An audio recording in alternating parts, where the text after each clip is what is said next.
8:30 పెట్టేసుకోవాలి. 8:30కి మార్క్ చేసుకొని అంగుళం పట్టీకి మడత పెట్టుకోవాలి. ఇటు 1/2 ఇంచ్ వచ్చేసరికి ఖర్చుకు పెట్టుకోవాలి. హ్యాండ్ లూజ్ వచ్చేసరికి 5 అంగుళాలు ఉందండి. 2 ఇంచెస్ ఖర్చుకు పెట్టాను. ఇందాక మన సంఖ వచ్చేసరికి 7:30కి 2 పాయింట్స్ ఎక్స్ట్రా ఉందండి. సేమ్ అలానే పెట్టాను. ఇక్కడ నుంచి సంఖ డౌన్ తీయడానికి 3 అంగుళాలకి మార్క్ చేసి స్కేల్తో గీత గీసానండి. ఇక్కడ హ్యాండ్కి క్రాస్ తీయడానికి పైన హ్యాండ్ దగ్గర 1.5 అంగుళం పెట్టేసుకోవాలి. 1.5 అంగుళం పెట్టేసుకొని మనం ఇక్కడ నుంచి ఇలా చేసుకొని అక్కడ గీసుకోవాలి.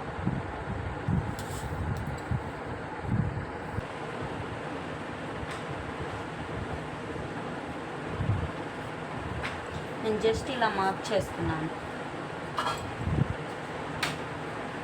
ఇక్కడ కొంచెం ఖర్చు గీసుకోవాలి.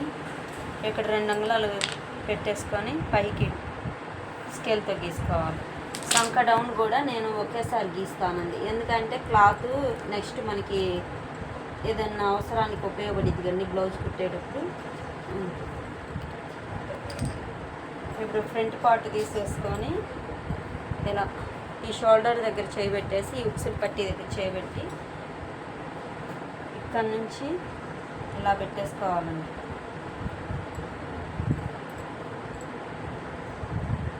ఇక్కడ ఒక డాట్ గీసుకొని ఒక డాట్ పైకి ఖర్చు గీసుకోవాలి. నెక్స్ట్ వచ్చేసరికి మనం ఇక్కడ షేప్ పట్టి ఉంది కదండి, ఈ షేప్ పట్టి దగ్గర నుంచి కొంచెం ఖర్చు కిందకి పెట్టుకోవాలి. అందుకని 4 ఉక్స్ వరకు పెట్టుకున్నామండి. ఎగస్ట్రా ఖర్చు ఉన్నా కానీ మనం కుట్టేటప్పుడు తీసేసుకోవచ్చు, కట్ చేయొచ్చు.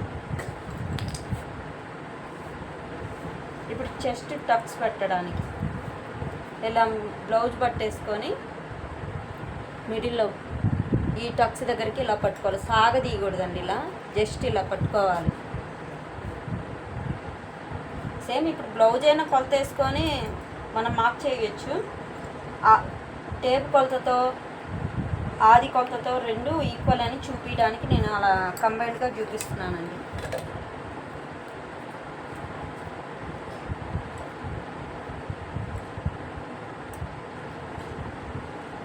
కొంచెం ఖర్చుకి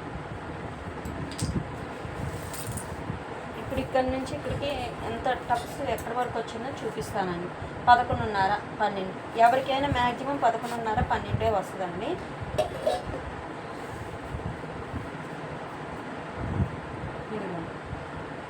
సేమ్ జాకెట్కి కొలత వేసినా కానీ సేమ్ అలానే వచ్చేసింది.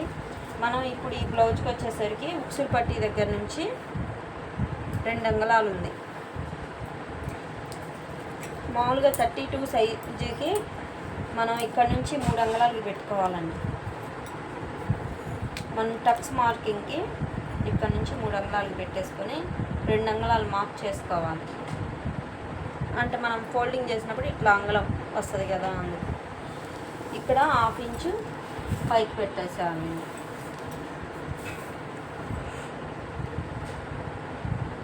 కొంచెం ఎగస్ట్రా ఉన్నదనుకోండి, మనం కుట్టి బ్లౌజ్ అంతా కట్ చేసుకొని జాయింట్ చేసుకునేటప్పుడు ఒకసారి చెక్ చేసుకున్నాం అనుకోండి, ఎలాంటి తేడా అనేది రాదు. ఇలా కాకపోయినా ఇప్పుడు 2 అంగుళాలు ఉంది, 1/2 ఇంచు ఖర్చుపోయినా 2.5 వస్తుంది. ఈ బ్లౌజ్ వచ్చేసరికి సరిగ్గా లేదంట వాళ్ళు ఇచ్చినప్పుడు. నేను మొన్నటిదాకా బయటికి కుట్టదలుచుకోలేదండి, ఇప్పుడు బయటికి కుడదాం అనుకున్నాను. బ్లౌజ్ వచ్చేసరికి 2 అంగుళాలే ఉంది టక్స్ దగ్గరికి. 32 బ్లౌజ్కి వచ్చేసరికి 2.5 ఉంటుందండి. అందుకని నేను ఏం చేశానంటే 3 అంగుళాలకి మార్క్ చేశాను. 2 అంగుళాలు ఏమో టక్కుకి, ఇక్కడ నుంచి 1/2 ఇంచ్ పైకి పెట్టామనుకోండి, మనకి జాకెట్ జాయింట్ చేసినప్పుడు ఖర్చు అనేది కిందకి రాకుండా ముడతలు రాకుండా ఉంటుందండి. అలా కాకపోయినా కానీ ఇలా కూడా పెట్టేయచ్చండి. 4 అంగుళాలకి ఇలా మార్క్ చేసేసుకొని 1 అంగుళం ఇక్కడ పెట్టుకొని 1 అంగుళం అటు పెట్టేసుకున్నాం అనుకోండి, ఎలాంటి తేడా రాదండి. ఇప్పుడు సంఖ డౌన్ కూడా తీసా కదండి, ఇప్పుడు ఇక్కడ నుంచి ఇలా ఏదైనా ఖర్చు అనేది కొద్దిగా ఎక్స్ట్రా పెట్టేసుకుంటే కట్ చేసేటప్పుడు కుట్టేటప్పుడు 1కి 2 సార్లు చెక్ చేసామనుకోండి ఎలాంటి తేడా. ఇప్పుడు 1/2 ఇంచ్ డౌన్ తీసాను, ఇక్కడ 1/2 ఇంచ్ డౌన్ పెట్టేశాను. ఇప్పుడు ఈ 2 చూసుకోండి సేమ్ సరిపోయినాయి. ఇప్పుడు ఫ్రంట్ పార్ట్ కట్ చేస్తున్నాను.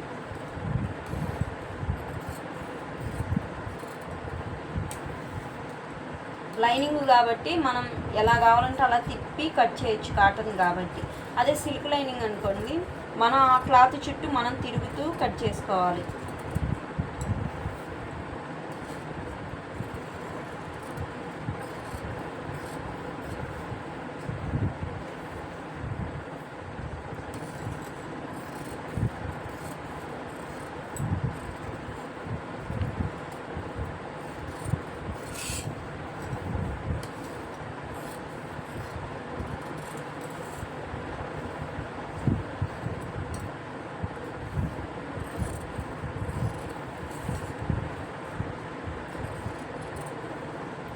నేను మాది షాప్ కదండి, షాప్ పెట్టుకొని నువ్వెందుకు జాకెట్లు కుట్టడం మీకేమి అని అంట. షాప్ పెట్టుకున్నంత మాత్రాన మనం బయటికి పోయి కష్టపడితే ఎంత కూలి వస్తుందండి? 200 300 ఎంత అమ్మితే అయ్యేనా 200 300 రావాలండి?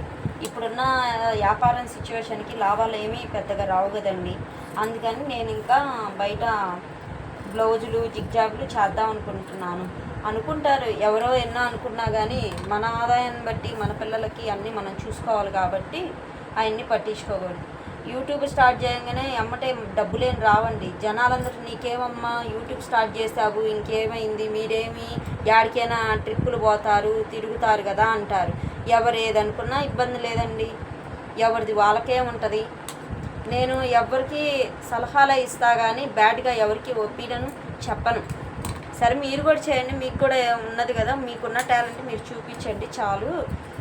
నేను ఖాళీగా ఉంటున్నా కాబట్టి ఏదో ఒకటి చేయాలి కాబట్టి నేను చేద్దాను.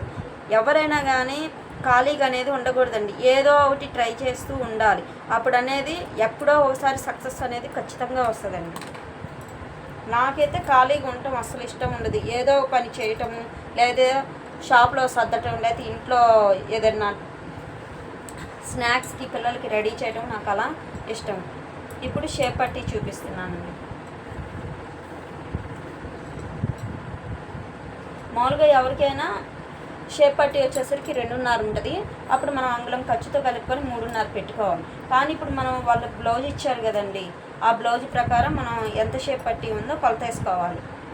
ఇప్పుడు షేప్ పట్టి వచ్చేసరికి కరెక్ట్గా 2.5 ఉంది. మనం అంగుళం కలుపుకొని 3.5 పెట్టుకోవాలండి. ఈ షేప్ పట్టి కూడా మన బ్యాక్ పార్ట్ ఆధారంగా ఎంత ఉందో అంత పెట్టేసుకున్నాం అనుకోండి, ఎక్స్ట్రా ఉన్నా కానీ కట్ చేసుకోవచ్చండి. తర్వాత మనకి సరిపోలేదు అని కూడా అనిపించదు. ఇప్పుడు 3.5 పెట్టేస్తున్నానండి నేను ఖర్చు.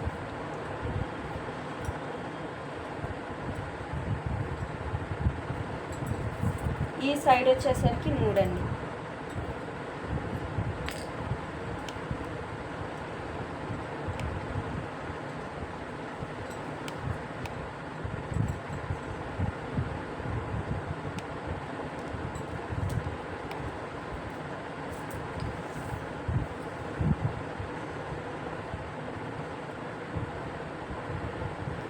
ఇప్పుడు పిల్లల్ని చదివించాలి అంటే ఇద్దరు కష్టపడితేనే వస్తాయండి.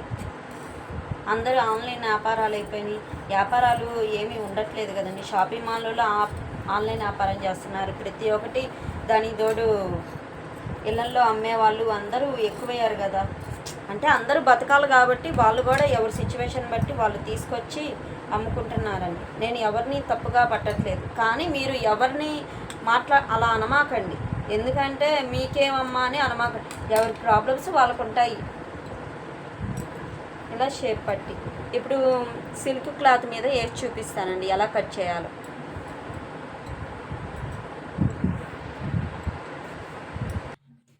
సిల్క్ క్లాత్ వచ్చేసరికి ఇలా వచ్చేసింది కదండి.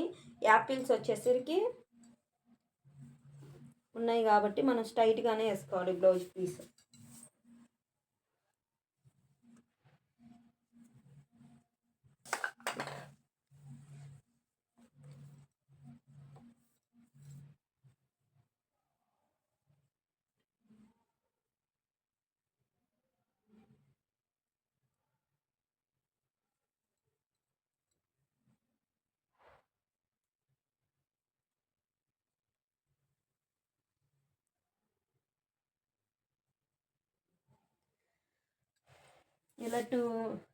ఇలా 2 మడతలు వేసుకోవాలండి. యాపిల్స్ ఇలా పైకి చూస్తున్నాయి కాబట్టి పైన తోక వచ్చేసి పైకి చూస్తున్నాయి కాబట్టి మనం అలా పెట్టుకోవాలి. కిందకు చూసాయనుకోండి దాన్ని బట్టి ఆ క్లాత్ని బట్టి ఎలా వేసుకోవాలో అలా. ఇప్పుడు బ్యాక్ పార్ట్ వచ్చేసరికి ఇలా పెట్టుకోవాలి.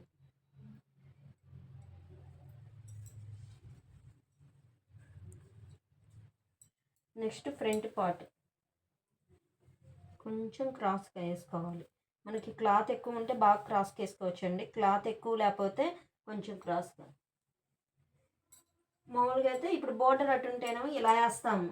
బోర్డర్ లేదు కాబట్టి యాపిల్స్ ఇటు నుంచి చూస్తున్నాయి కాబట్టి మనం ఇలా వేసుకోవాలండి. ఇప్పుడు షేప్ పట్టీ ఉంది కాబట్టి షేప్ పట్టీకి ప్రత్యేకంగా మనం తీయాల్సిన అవసరం లేదు. మనం ఇవన్నీ జాయింట్లు చేసినప్పుడు క్లాత్ ఉంటుంది కదండి, ఆ క్లాత్తో మనం యూజ్ చేసుకోవచ్చండి.